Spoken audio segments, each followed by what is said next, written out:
ஆழ்வர் போற்றி திருச்சிற்றம்பலம். நாங்க 30 பேர் சாரதாம் யாத்திரையா வந்திருக்கோம்.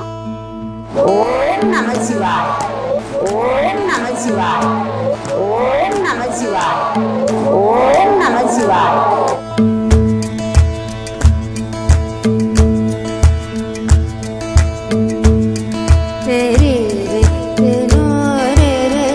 சாப்பாட்டு முடிச்சுட்டு ஒரு 1/2 மணி நேரம் ரெஸ்ட் எடுத்துட்டு மானசாதேவி போவோம். மானசாதேவி பார்த்துட்டு அப்படியே கங்கா ஆரத்தி பார்த்துட்டு திருப்பி சாயங்காலம் இருக்கும். இது 4 இது 4 தான் முக்கியம்.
गोबीर भगत हितकारी सुन लीजिए प्रभु वरज हमारे श्री राम जय राम जय जय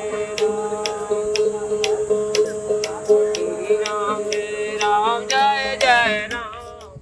திருச்சிற்றம்பலம். பூலியர்கோன் வெப்பெழுத்த போலியர்கோன் கடல் போற்றி, ஆளுமிசை கல்மிதப்பில் அணைந்தபிரான் அடி போற்றி, வாலித்திரு நாவலூர் வன்தொண்டர் பதம் போற்றி, திருத்தாள் போற்றி. திருச்சிற்றம்பலம். இப்போ நாங்கள் மதுரை வில்லாபுரத்துலேருந்து ஒரு குழுவாக 30 பேர் வந்திருக்கோம். இது 4-5 மாதத்துக்கு முன்னாடி இருந்தே இந்த இதை முயற்சியை பண்ணி திரு நாவலூர் மடம் மூலியமாக புவனேஸ்வரி ஜெயான்றவங்க முயற்சியில் நாங்கள் ரெடியாகி 30 பேர் வந்திருக்கோம். நம்ம ஹரித்வாரில் சண்டிமா தேவின்ற இடத்தையும் மானசா தேவின்ற இடத்தையும் சுற்றி பார்த்துட்டு எந்த ஒரு கஷ்டமும் இல்லாமல் நாங்கள் கடகடன்னு வேகமாக இறங்கி வந்துட்டோம்.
एकं नित्यं विमलाचलं सर्वदी साक्षिकेकं बाबादीनं त्रिगुणरहितं सद्गुरुं नमामि. सदाशिवसमारम्भां शङ्कराचार्यमध्यमाम् अस्मदाचार्यपर्यन्तां वन्दे गुरुपरम्पराम्. शांसुदां पुरी अनागतध्वनिर्घण्टा वायुदत्पञ्च चामरं सहस्रारं बलिचक्रं सप्तदत्पञ्च लीतकम् नृत्येन्द्रियकर्माणि साञ्चल्यं मनसस्तदा स्मेगलां पद्ममालां पुष्पं नानाविधं तदा. ॐ पुनराच्यमनीयं விஷ்ணுவே நமः.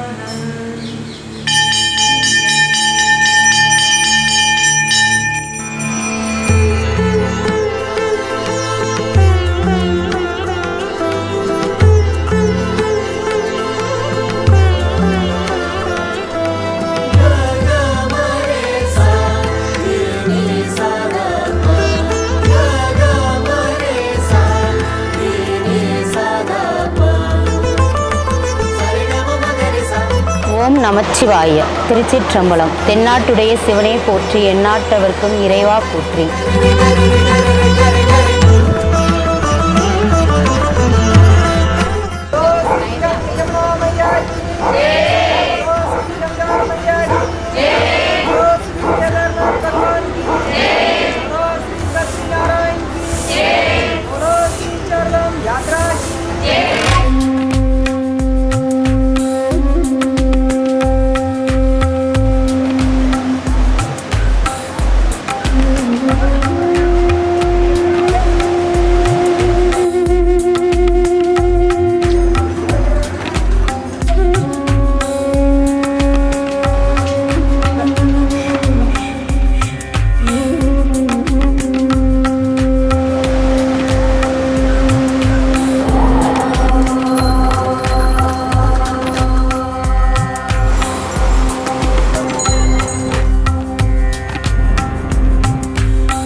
திருநால்வர் போற்றி. திருச்சிற்றம்பலம்.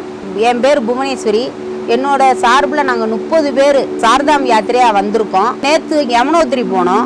இன்னைக்கு நம்ம சார்தாம் யாத்திரையோடைய மூன்றாம் நாள் பயணம். இந்த 3ஆம் நாளில் நம்ம வந்து யமுனோத்திரி தரிசனம் பார்த்துட்டு வந்துட்டோம். இப்போ நம்ம அடுத்தது கங்கோத்திரிக்கு போகிறோம். இன்னைக்கு நம்ம உத்தரகாசிக்கு அந்தாண்ட ஒரு 20 கிலோமீட்டர் தாண்டி பட்டுவாடின்ற ஒரு இடத்துல இன்னைக்கு நம்ம தங்குறோம். இன்னொரு 3 மணி நேரம் வண்டி பயணம்.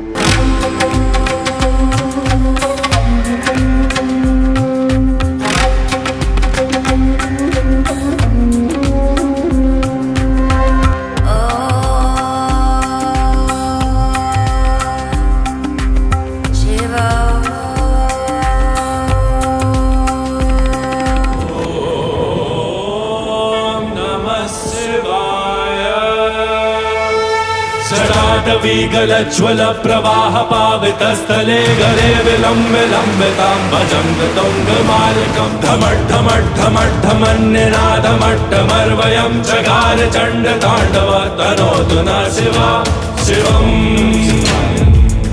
नमः शिवाय ॐ नमः शिवाय नमः शिवाय. கங்கா ஆரம்பம் வந்து கங்கோத்திரிக்கு போய் கங்கோத்திரியிலேருந்து மேலே ஒரு 18 கிலோமீட்டர் போனால் கோமுக்குங்கிற இடம் வரும். அங்கேருந்து தான் கங்கை உருவாகிறது. இது உத்தரகாசியில் வந்து கங்காவோட பேர் வந்து பாகீரதி. கங்காவுக்கு வந்து 4-5 பேர்கள் வேறு இருக்குது. மந்தாகினி, விஷ்ணு பிரயாக் இதெல்லாம் வந்து கங்காவை சேர்ந்தது தான். தேவப்பிரயாகில் வரும்போது கங்காவாக மாறிடுறாங்க.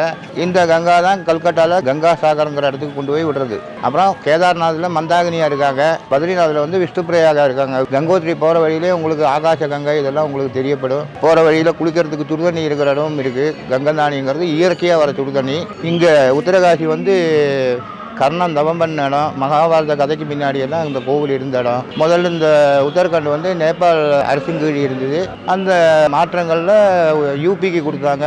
யூபியிலேருந்து இப்போ உத்தரகண்டுங்கிற தனியாக சைட்டு வந்தாச்சு. இங்கே ஆதிசங்கரர் வந்து தரிசனம் பண்ணியிருக்காரு. நிறைய பேர் இங்கேயே நிறைய மகான்மார்கள்லாம் பிறந்த இடம். பக்கத்துலேயே பரசுராமர் கோவில், அன்னபூர்ணி கோவில், பைரவர் கோவில், மகிஷாசுர மர்தினி கோவில், கண்டார் தேவதா கோவில் எல்லாமே பக்கத்துலேயே போயிருக்கு. பக்கத்துலேயே இங்கே பாக்யஜிதங்கிற பேரில் அங்கே டெய்லி கங்கா ஆரத்தி.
ईश गिरीश नरेश परेश महेश विलेशय भूषण भो साम्ब सदा शिव शम्भो शङ्कर शरणं मे तव चरणयुगम्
சிவாய நம. தென்னாடுடைய சிவனே போற்றி, எந்நாட்டவர்க்கும் இறைவா போற்றி. ஏகம்பத்துரை என்றாய் போற்றி, பாகம் பெண்ணுருவானாய் போற்றி, காவாய் கனகத்திரளே போற்றி, கைலை மலையானே போற்றி போற்றி. சிவாய நம. என் ஐயன் என் நேரமும் அனுகிரகம் பாலிக்கும் திரு கேதாரநாதன் மடியில் அமர்ந்து இந்த கைலாய தரிசனத்தோடு இந்த ஆலயத்தோடைய சிறப்பை பற்றி நம்ம எல்லாரும் கொஞ்சம் தெரிஞ்சுக்கலான் இருக்கிறோம். இப்போ பார்த்தீங்கன்னா நம்ம கேதார்நாத் ஆலயத்தில் இருக்கிறோம். இந்த ஆலயம் எப்படி உருவானது அப்படின்றத நம்ம ஒரு சின்ன தொகுப்பின் மூலமாக தெரிஞ்சுக்கிறோம். இந்த ஆலயம் பஞ்சபாண்டவர்கள் காலகட்டத்தில் பஞ்சபாண்டவர்கள் அவங்க சொர்க்கத்துக்கு சென்று அடையணுன்றதுக்காக சிவனை நோக்கி தவம் இருக்கிறாங்க. அப்போ குப்தகாசியில் தவம் இருக்கும்போது சிவன் அவரோட அனுகிரகம் கிடைக்கணும், அவரை பார்க்கணுங்கும்போது அங்கே குப்தகாசியில் சிவன் செவி வழியாக சொல்கிறாரு, நான் கேதார்காட்டில் இருக்கிறேன், அங்கே என்னைய பாருங்க அப்படின்னு சொல்கிறாரு. இப்போ அந்த நேரத்தில் பஞ்சபாண்டவர்கள் இங்கே வராங்க. இங்கே வரும்போது இந்த இடத்துல ஒரு ஆயிரக்கணக்கான எருமை மாடுகளாக மேய்ஞ்சிட்ருக்காங்க. அப்போ எம்பெருமான் சொல்லியிருக்காரு, நாங்கள் காட்சி கொடுப்பேன், ஆனால் மனித ரூபத்தில் காட்சி கொடுக்க மாட்டேன், வேறு ரூபத்தில் இருப்பேன், நீங்கள் என்னை கண்டுபிடிக்கணும்னு சொல்லியிருக்காரு. இப்போ இதில் எங்கே நம்ம ஐயனை தேடுறதுன்னு அவங்க தேடுறாங்க. தேடி ரொம்ப களைச்சி போய் எல்லோரும் சோர்ந்து போய் திரும்பி போகும்போது பீமனுடைய பார்வையில் படுது, ஒரு எருமை மாட்டு காலில் சலங்கை கட்டியிருக்கு. இதுதான் சுவாமி அப்படின்னு சொல்லிட்டு பீமன் ஓடி பிடிக்கிறதுக்காக ஓடுறாரு. அப்போ எம்பெருமான் அந்த இடத்துல இருந்து மறையிறாரு. அவர் மறைய அவர் ஓடி போய் பின்னாடி முதுகில் இருக்கிற அவரோட திமிலை அவர் போய் பிடிக்கிறாரு. அந்த திமிலை பிடித்த உடனேயும் அந்த இடத்துல சுவாமி அப்படியே ஐக்கியமாயிடுறாரு. இன்றைக்கும் கேதார்நாத்தில் சுவாமி நம்மளுக்கு காட்சி கொடுக்கறது அந்த இடத்துல அவருடைய முதுகு பகுதியான அந்த திமிழ் பகுதி தான் இன்றைக்கும் நிதர்சனமாக அந்த இடத்துல இருக்கார். இந்த திமிலை பிடிச்சதுக்கப்புறம் ஜோதி ரூபமாக காட்சி கொடுக்குறாரு. அப்படி ஜோதி ரூபமாக காட்சி கொடுத்ததுனால தான் நம்ம பாரத தேசத்தில் 12 ஜோதிர்லிங்கத்தில் இது 3வது ஜோதிர்லிங்கமாக இருக்குது. இந்த 12 ஜோதிர்லிங்கத்தில் ரொம்ப கடுமையான ஜோதிர்லிங்க தரிசனம் அப்படின்னா அது ஐயன் மட்டும்தான்.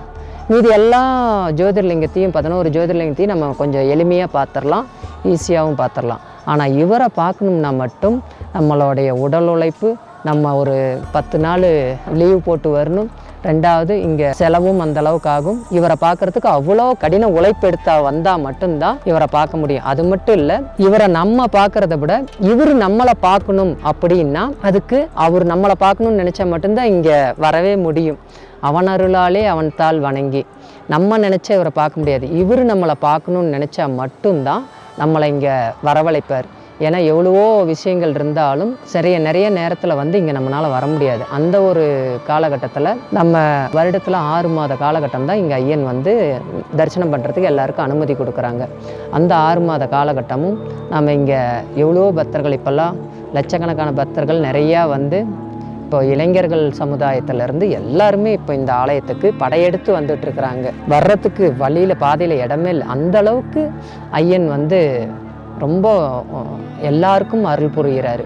இவர்கிட்ட அவ்வளோ கஷ்டப்பட்டு நம்ம என்ன கேட்டாலும் அது அப்படியே வாழ்க்கையில் நம்மளுக்கு நிதர்சனமாக நடத்தி காட்டுறாரு. அது மட்டும் இல்லாமல் இவர்கிட்ட பொன் பொருள் கிடைக்குதோ இல்லையோ, பொன் பொருள் இங்கே வந்தால் செலவாகும். ஆனால் இவர்கிட்ட ஞான அனுபூதியும் ஞான நுட்பங்களும் இவர் நம்மளுக்கு கொடுப்பார். இவர் ஞானஸ்வரூபமாக இங்கே இருக்கார். இங்கே ஞானத்தை தேடி வருபவர்களுக்கு ஞான அனுபூதியை கொடுத்துக்கிட்டே இருப்பார். ஒவ்வொரு முறையும் நாம் வரும்போது அந்த ஞான அனுபூதி அப்படியே நம்மளுக்கு சுரந்துக்கிட்டே இருக்கும். இப்படி அந்த ஞான அனுபூதி சுரக்குது அப்படின்னா அடியேனோட வாழ்க்கையில் ஏற்பட்ட ஒரு சின்ன விஷயம். நம்ம எவ்வளோ இடங்களுக்கு போயிருக்கிறோம், எவ்வளோ தரிசனம் பண்ணியிருக்கிறோம். அதுக்கப்புறம் இங்கே ஹரித்வாரில் ஆசிரமம் ஆரம்பித்து, ரிஷிகேஷில் ஆசிரமம் ஆரம்பித்து இங்கே நம்ம வர்ற யாத்திரைகளை கூப்பிட்டு வரும்போது ஒவ்வொரு வருடமும் குறைஞ்சது ஒரு 25லேருந்து 30 தடவை ஐயனை தரிசனம் பண்ணுறதுக்கான பாக்கியம் கிடைச்சிருக்கு. அப்போ ஐயனை ஒவ்வொரு 20 தடவை 30 தடவை 6 மாதத்தில் பார்த்தாலும் ஒவ்வொரு முறையும் வரும்போது ஒவ்வொரு அனுபவத்தை நம்மளுக்கு கொடுத்துக்கிட்டே இருக்காரு. இதை ஏன் கொடுக்குறாருன்னு ஒரு 1/2 மணி நேரம் உட்காந்து யோசிச்சோம்னா அவ்வளோ பெரிய ஞான அனுபூதியை நம்மளுக்கு கொடுத்துட்ருக்கிறாரு. அந்த மாதிரி ஐயன் இங்கே ஞான ஸ்வரூபமாக அருள் பாலிச்சிட்ருக்காரு. இந்த ஆலயத்துக்கு எல்லோரும் வரணும், இறைவனுடைய அருள் பெறணுன்றது அடியனுடைய பாக்கியம்.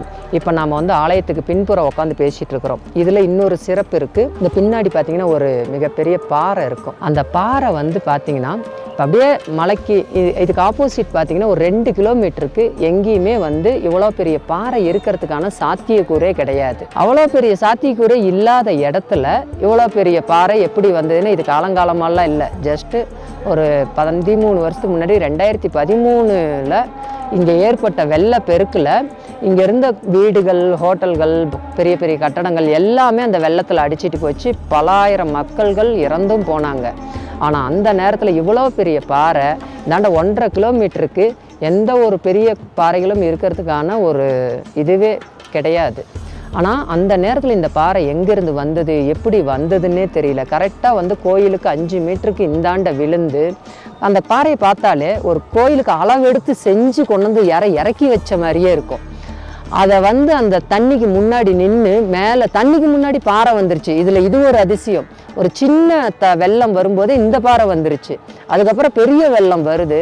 அந்த வெள்ளம் வந்து இந்த பாறையில் அடித்து தண்ணியை 2 பிரித்து விட்டு கோயில் முழுமையாக எந்த ஒரு சேதமும் இல்லாமல் காப்பாற்றப்பட்டு இன்றைக்கும் வந்து இந்த கோயில் அப்படியே ஆதிசங்கரால் புனரமைக்கப்பட்ட ஆலயங்கள் அப்படியே இருக்குது. இதில் இன்னொரு சிறப்பு என்னன்னா, அந்த கோயிலை காப்பாற்றின இந்த பாறையை விஷ்ணு பகவானா வழிபட்டுருக்குறாங்க. அதன் பிறகு இந்த ஆலயத்தை பஞ்சபாண்டவர்களால் இறைவன் நம்மளுக்கு காட்சி கொடுத்து சிவனுடைய சாணக்கியம் இங்கே கிடைச்சது. இதை உணர்ந்த ஆதிசங்கரர் இங்கே வராரு. இதை வந்து மக்கள் எல்லாரும் வழிபடணுன்றதுக்காக அவர் புனரமைக்கிறாரு. இந்த மலையில் இருக்கிற எல்லா பெரிய கோயில்களும் ஆதிசங்கரர் வந்து புனரமைச்சு கோயில் கட்டி மக்களுடைய தரிசனத்துக்காக அவர் வந்து இது பண்ணுறார். அதன் பிறகு இந்த கோயிலுக்கு பின்புறம் ஆதிசங்கரர் தவம் செய்த இடம். 2வது அவர் ஒரு காலகட்டத்தில் இங்கு வந்து அவர் அப்படியே காத்தோட காத்தா கரைஞ்சி மறைஞ்சார்னு சொல்கிறாங்க. நிறைய பேர் இங்கே சமாதி இருக்குன்னு சொல்கிறாங்க. அது எந்த அளவுக்கு சாத்தியம்னு அடியனுக்கு தெரியல. ஆனால் இந்த இடத்துல வந்து அவர் காற்றோட காற்றா கரைஞ்சி மறைஞ்சார்னு சொல்கிறதுனால இந்தாண்ட உள்ளே போய் பார்த்தீங்கன்னா அப்படியே ஒரு பிரம்மாண்ட ஆதிசங்கரர் சிலையும் வச்சு அந்த இடத்துல உட்காந்து ஒரு 1/2 மணி நேரம் தியானம் பண்ணோம்னா அவ்வளோ ஒரு ரம்மியமாக இந்த இமயமலை காட்சியோடு இருக்கும். இது கூட இல்லாமல் ஒவ்வொரு பௌர்ணமி காலகட்டத்தில் இங்கே வந்தால் இந்த மலையில் நிலவு வெளிச்சத்தில் இந்த மேலே இருக்கிற பனிமலைகள் நைட்டில் லைட்டு போடாமலே ஜொலிக்கும். அந்த அளவுக்கு வந்து ஒரு அற்புதமான காட்சியோடு இருக்கும். கேதார் பௌர்ணமி நாட்களில் வர்றவங்க குளிரை கொஞ்சம் பார்க்காம இந்த இயற்கை அழகையும் இந்த பௌர்ணமி அழகையும் அனைவரும் தரிசனம் பண்ணணுன்றது அடியனோட ஆசை. ஒவ்வொரு குரு பூர்ணிமாவுக்கும் அடியன் இங்கே வந்துடுவேன். அந்த பௌர்ணமியில் வருவோம். ஒவ்வொரு மாதமும் நம்ம ஆசிரமம் திருநால்வர் மடத்தின் சார்பாக ஹரித்வார் ரிஷிகேஷிலிருந்து தமிழ்நாட்டிலிருந்து வருகை தரும் பக்தர்களை கேதார்நாத் மட்டும் அல்லாமல் கங்கோத்ரி, யமுனோத்ரி, கேதார்நாத், பத்ரிநாத் ஆகிய 4 புண்ணிய ஸ்தல யாத்திரை, சாரதாம் என்று அழைக்கப்படுற புண்ணிய ஸ்தல யாத்திரையை நம்ம ஆசிரமத்தின் சார்பாக நம்ம வந்து நடத்திக்கிட்டு இருக்கிறோம். இப்போ அப்படி தான் இன்றைக்கும் வந்து மதுரையிலேருந்து ஒரு 30 பக்தர்களோட நம்ம இங்கே வந்திருக்கிறோம். வரும்போது இன்றைக்கி நம்ம நேரமாக வந்துட்டோம். இந்த ஒரு இயற்கை அழகை நிறைந்த இந்த நேரத்தில் உங்களையும் இந்த கோயிலை பற்றி நம்மளுக்கு தெரிஞ்ச வரைக்கும் சொல்லணும் அப்படின்னு அடியேன் ஆசைப்பட்டேன். இன்றைக்கி அதுக்கு ஒரு வாய்ப்பு கிடைச்சது. இதை உங்களோட பகிர்ந்துக்கிறதுல அடியேன் மனமார்ந்த மகிழ்ச்சி அடைகிறேன். சிவா திருச்சிற்றம்பலம்.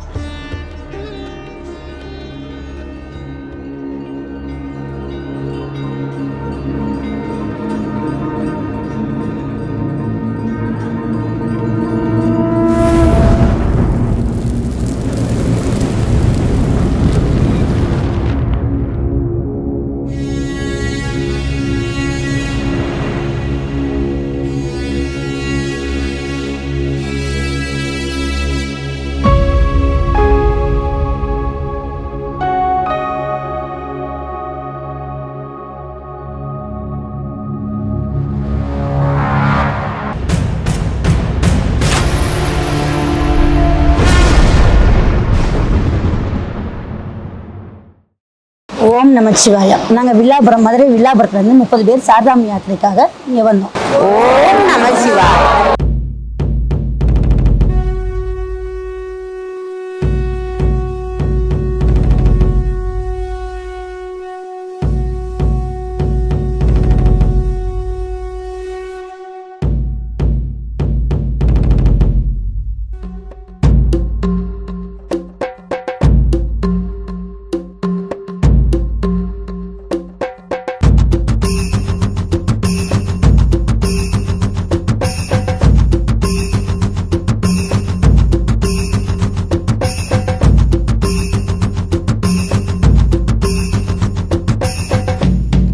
நாம் காணக்கூடிய தலம் வடநாட்டில் இருக்கக்கூடிய ஊஹிமட் என்று சொல்லக்கூடிய மடம். இதுதான் பஞ்ச கேதாரத்தில் இருக்கக்கூடிய திருமேனிகள் ஐப்பசி மாதம் தீபாவளி தினத்தன்று கீழே கொண்டு வரப்பட்டு 6 மாதங்களுக்கு பெருமானுக்கு இங்கிருந்தே வழிபாடுகள் நடைபெறும். இது ஆதிசங்கர் காலத்திலிருந்து இந்த வழிபாட்டு முறைகளை கடைபிடித்து கொண்டிருக்கிறார்கள். ஆதிசங்கரர் பலகாலம் இந்த ஊரில்தான் மற்ற ஊர்களுக்கு யாத்திரையாக செல்வார். ஆனால் இந்த ஊரில் பல நாள் தங்கி இருக்கிறார் என்று நமக்கு புராணங்கள் சொல்லுகிறது. இங்கு இருக்கக்கூடிய பாபாஜி அவர்கள் கேதாரத்தில் இருக்கக்கூடிய பெருமானுக்கு தினந்தோறும் வழிபாடு செய்வார் என்று இந்த ஊர் புராணங்கள் சொல்லுகிறது. இங்கே இருக்கக்கூடிய முன்னதாக பஞ்சபாண்டவர்கள் இங்கே வந்து வழிபாடு செய்தார்கள். இவர்கள் இங்கே வழிபாடு செய்து தன்னுடைய பாவங்களை போக்கிக் கொள்ள வேண்டும் என்பதற்காக குப்தகாசி சென்றார்கள். குப்தகாசி, உத்தரகாசி, வாரணாசி என்று பஞ்ச காசியும் வணங்கி சென்று கேதார பெருமானை வணங்கினால் வினைகளெல்லாம் தீரும் என்பதனால் கேதார பெருமானை வணங்க வேண்டும் என்று குப்தகாசியிலே சென்றார்கள். அப்பொழுது பெருமான் மறைந்தான். அது எருமை வடிவமாக எடுத்து பெருமான் பாதாளத்திற்குள்ளே சென்றான். அப்பொழுது பீமன் அந்த வாளை பிடித்து இழுக்கின்ற பொழுது அதனுடைய தலைப்பகுதி நேபாளத்திலே செல்லவும் அதனுடைய முதுகு பகுதியாகத்தான் கேதாரத்தில் பெருமான் எழுந்து அருள் செய்தான் என்று புராணங்கள் நமக்கு சொல்லுகிறது. சித்திரை மாதம் அட்சய திருதி அன்று தொடங்கி 6 மாத காலம் ஐப்பசி மாத வரைக்கும் கேதார பெருமானுக்கு மனிதர்கள் பூஜை நடக்கும். தீபாவளி தினத்தன்று வழிபாடுகள் நிறைவு செய்யப்பட்டு கேதாரத்திலே இருந்து பெருமானை இந்த மடத்திற்கு கொண்டு வந்து வைத்து விடுவார்கள். மேலே 6 மாதங்களுக்கு தேவர்களுடைய பூஜை நடக்கும். மேலே 6 மாதங்கள் என்ன ஒரு அதிசயம் என்று சொன்னால், அவ்வளவு பனிகாலத்திலும் 6 மாதங்களுக்கு ஏற்றி வைத்த விளக்கும் இட்டிருக்கக்கூடிய வில்வம் பூவும் வில்வ இலையும் வாடாமல் விளக்கு அணையாமல் 6 மாதம் எரிந்து கொண்டே இருக்கும். இதுதான் கேதாரத்தினுடைய மிக சிறப்பு. ஆகையினாலே இந்த ஊஹிமட் என்று சொல்லக்கூடிய இந்த மடம் பஞ்ச கேதார பெருமானையும் உற்சவ திருமேனி என்று போற்றப்படக்கூடிய ஐம்பொன் திருமேனி இங்கே வைத்து வழிபாடு செய்வார்கள். இங்கே 3 கேதாரத்தினுடைய திருமேனி எப்பொழுதும் இங்கே இருக்கும். 2 திருமேனிகள் மட்டும் 6 மாத காலம் சென்று வருவதாக இன்றைய அளவிலும் ஐதீகமாகவும் இதை புராணமாகவும் வழிபாடு செய்து கொண்டிருக்கிறார்கள். பெருமானுடைய கருணை. தமிழ்நாட்டிலே இருந்து நாம் இந்த தலயாத்திரையை மேற்கொண்டிருக்கிறோம். தலயாத்திரை மனிதனை பக்குவப்படுத்தும் என்று குருநாதர் சொல்லுவார். தலங்களுக்கு சென்று தீர்த்தமாடுவது நாம் இங்கே வந்திருக்கக்கூடிய யாத்திரை தீர்த்த யாத்திரை என்று சொல்வார்கள். ஒவ்வொரு மனிதனும் தன்னுடைய வாழ்க்கையில் தீர்த்த யாத்திரை மேற்கொள்வது ரொம்ப முக்கியமானதாக கருதப்படுகிறது. ஒவ்வொரு அருளாளர்களும் தமிழ்நாட்டிலே இருந்து வடநாட்டிற்கு வந்து சென்று தமிழ்நாட்டிற்கு வந்துதான் முத்தி பேரடைந்திருக்கிறார்கள். ஆகையினால் நாம் செய்த பெரிய புண்ணியம் இந்த வடநாடு யாத்திரையை தீர்த்த யாத்திரையாக தாவி முதல் காவிரி, நல், யமுனை, கங்கை, சரஸ்வதி, பொற்றாமரை, புட்கரணி தென்னீர்க்கு கோவியோடு குமரி வருதீர்த்தம் சூழ்ந்த குடந்தை கீழ் கோட்டத்தியம் கூத்தனாரே என்று திருநாவுக்கரசு நாயனார் சொல்லுகிறார். உலகத்திலே மிக புண்ணியமான நதியாக விளங்கக்கூடியது தாவி நதி. அதனைத் தொடர்ந்து தாவி நதிக்கு அடுத்ததாக கூறப்படக்கூடியது காவிரி ஆறு. காவிரிக்கு அடுத்ததாக சொல்லப்படுவது கங்கை, யமுனை, சரஸ்வதி. நம்ம ஊரே பாயக்கூடிய காவிரி நீரை வழிபாடு செய்தோம். இப்பொழுது கங்கையும் யமுனையும் சரஸ்வதி நதிகளையும் நாம் வழிபாடு செய்து தீர்த்த யாத்திரை செல்வோம். அத்தாவுன் அடியேனை அன்பாளார்த்தாய் அருள் நோக்கில் தீர்த்த நீர் ஆட்டிக்கொண்டாய் என்று சொல்லுகிறது தேவாரம். தீர்த்தத்திலே நீராடினால் நம்மளுடைய மலம் என்று சொல்லப்படக்கூடிய ஆணவ மலம் கழுவப்படுகிறது என்று நமக்கு சைவ சித்தாந்தம் சொல்லுகிறது. நாம் செய்த பெரிய புண்ணியம் இந்த இடத்திலே இந்த மடத்திலே வழிபாடு செய்வதற்கு குருவருளும் திருவருளும் நமக்கு கூட்டியிருக்கிறது. திருச்சிற்றம்பலம். ஓம் நமச்சிவாய். ஓம் நமச்சிவாய். ஓம் நமச்சிவாய். ஓம் நமச்சிவாய். Namah Shivaya.